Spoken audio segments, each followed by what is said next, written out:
Trump i Biden ponovo u klinču, bivši predsjednik opasno zamerio aktuelnom šefu države na jednoj stvari. Trump nastavlja da kritikuje Bidena. Bivši američki predsjednik Donald Trump izjavio je danas da je kojim slučajem još uvek na funkciji, ne bi propisao da vakcine protiv koronavirusa budu obavezne, već bi ih, umjesto toga, prodao ljudima, u smislu da se vakcinacija temelji na dobrovoljnoj bazi.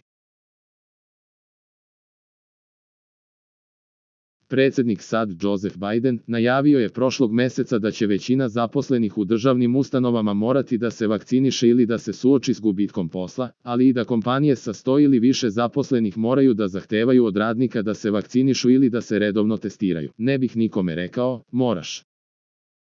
Gledajte, veoma sam ponosan na ono što smo uradili sa vakcinama, rekao je Trump voditelju Billu O'Reilly u intervjuu, a preneo New York Post.